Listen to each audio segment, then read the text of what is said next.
नमस्कार, मैं निकिता वर्मा। आप देख रहे हैं आवाज जनता तक। चलिए रुक करते हैं कुछ खास खबरों की ओर। आज की बड़ी खबर नारनौंद उपमंडल से है, जहां 45 साल बाद प्रशासन ने सरकारी जमीन से अवैध कब्जा हटवाया है। जी हां, उपमंडल परिसर के साथ लगती इस जमीन पर लंबे समय से लोग बसे हुए थे, लेकिन आज वहां पर पीला पंजा चला है। रविवार सुबह करीब 10 बजे एसडीएम विकास यादव के आदेश पर यह कार्रवाई शुरू की गई। कब्जा हटवाने के लिए नायब तहसीलदार कृष्ण कुमार को ड्यूटी मजिस्ट्रेट नियुक्त किया गया था। पुलिस बल और प्रशासनिक अधिकारियों की मौजूदगी में जेसीबी मशीनों से पुराने बने मकानों और ढांचों को तोड़ा गया। एसडीएम विकास यादव ने बताया कि हाईकोर्ट द्वारा कई बार नोटिस जारी किए गए थे, जिसके बाद ये कार्रवाई जरूरी हो गई थी। उन्होंने कहा है कि ये जमीन सरकारी रिकॉर्ड में उपमंडल कार्यालय के नाम पर दर्ज है और अब इसे खाली करवाना प्रशासन की प्राथमिकता थी।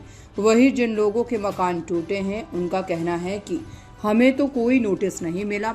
लोगों ने प्रशासन पर अचानक कार्रवाई करने का आरोप लगाया। कई परिवारों की महिलाओं ने बताया कि वे सालों से यहाँ पर रह रहे थे और अब बेघर हो गए हैं। एक महिला ने कहा कि हमें किसी ने कोई नोटिस नहीं दिया, बस जेसीबी आ गई और तोड़फोड़ शुरू कर दी। दूसरे व्यक्ति ने कहा कि हम यहीं पले बड़े हैं और अब हमें कहाँ जाना है ये कोई नहीं बता रहा। प्रशासन का कहना है कि लोगों को पहले ही नोटिस दिए जा चुके थे और कार्रवाई पूरी तरह से कानूनी प्रक्रिया के तहत की गई है। वहीं स्थानीय नागरिकों का कहना है कि अगर प्रशासन पहले जानकारी देता तो वे खुद ही वैकल्पिक व्यवस्था कर लेते। एसडीएम विकास यादव ने कहा है कि ये सरकारी जमीन है। हाईकोर्ट के आदेशों के बाद हमने कार्रवाई की है। सभी को पहले नोटिस दिए गए थे। सरकारी संपत्ति पर अवैध कब्जा किसी भी हालत में बर्दाश्त नहीं किया जाएगा। नारनौंद में ये कार्रवाई 45 साल पुराने कब्जे को हटाने के लिए की गई है, जो अब एक बड़ा प्रशासनिक कदम माना जा रहा है। फिलहाल जमीन को पूरी तरह से खाली करवा दिया गया है और आगे यहाँ सरकारी दफ्तरों की विस्तार की योजना बनाई जा रही है।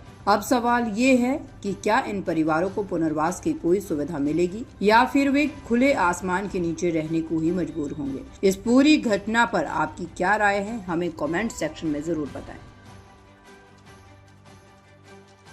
ये गरीब आदमियों के मकान फूकने से ये नहीं सो रहा है।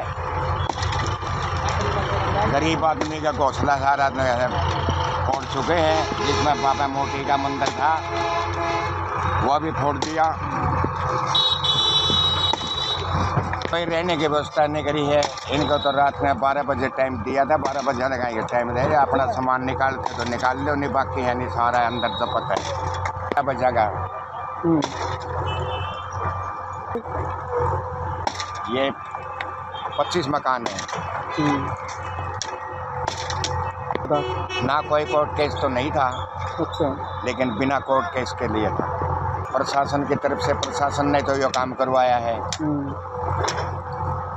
सरकार का कोई मंत्री विधायक रामकर गौतम ने ये कहा था कि भी ये हमने कोर्ट के लिए जगह चाहिए। पहले तो वो लगा दी थी, फिर ये फिर इसको नहीं मांगी थी। रामकर गौतम ने कहा। क्या मांग करते हो सरकार से?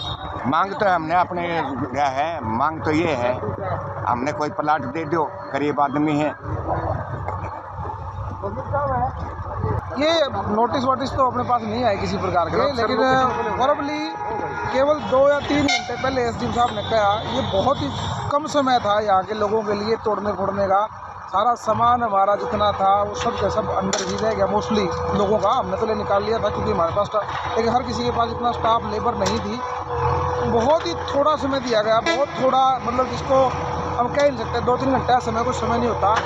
तो मतलब बस ये 3-4 बजे कार्रवाई करेगी और उसके बाद यूँ मान लो रात में बोले 5-6 बजे तक खा लो, रात में कार्रवाई कर देंगे। सवेरे 5-6-7 बजे के आसपास ये सारी चीज़ें तोड़ दबाएगी। सरकार मेरा दफ्तर भी यहीं था। कोई नोटिस वगैरह सरकार की तरफ से कोई लिखित नोटिस नहीं था। सिर्फ एक वर्बली एक एसडीएम साहब की तरफ से 1-2 आदमी आए थे, उन्होंने सिर्फ यूँ कहा था जी एसडीएम साहब ने कहा खाली कर दो, इतनी सी बात थी।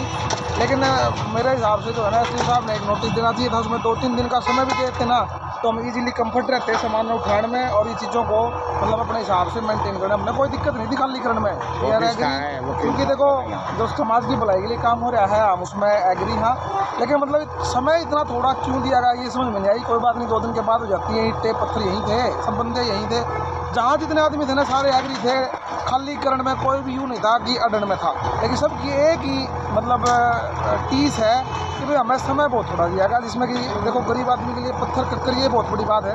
अगर ये 1,50,000 में किसी के निकले तो दोबारा छाप ले देंगे जगह जगह, तो ये बड़ी दुखद सी बात है कि भाई लोगों का सामान इसके अंदर दब गया। ईंट पत्थर खासकर जो और थे हमारे शंकर जी हैं, इनके सारे पत्थर गाटर सब इसके अंदर दब गए। जबकि ये इन्होंने एक मोहलत मांगी थी कि जी 1 या 2 दिन का टाइम दे दो, तो मतलब ये एग्री थे। बहुत लंबा टाइम तो सबसे पुराने जो है यही बैठे हैं यहाँ पे, और इनके गाटर भी पत्थर भी सब फट रहा है। ये नहीं का मकान है, ये बड़े यार कहाँ अभी इन्होंने कहाँ को ले दे के कोई जगह जुटाई है। तो इतना सा प्रशासन दे देता ना कि 3 दिन का समय नोटिस है, 3 दिन में आपने खाली करना, 2 दिन का भी दे देता तो हम बड़े इजीली इनको खाली कर देते हैं, सरेंडर करके। असल तो हम आप पे तोड़ देते हैं, सरकार ने ज़रूरत नहीं दीजिए। देखो वकील होने के नाते तो मैं ये वकील प्रशासन को ऐसा नहीं करना चाहिए मेरी राय में, और वकालत के नाते तो मैं ये कहना चाहूँगा कि एक नोटिस ज़रूर बनता था कि एक नोटिस सिंपल नोटिस दे देते कि जी आप इनको 3 दिन में 2 दिन में जो सफिशिएंट टाइम होता है वो दे देते। We will agree to. अगर आपको हमारा प्रयास पसंद आया हो तो वीडियो को लाइक करें, शेयर करें और चैनल आवाज जनता तक को सब्सक्राइब जरूर करें।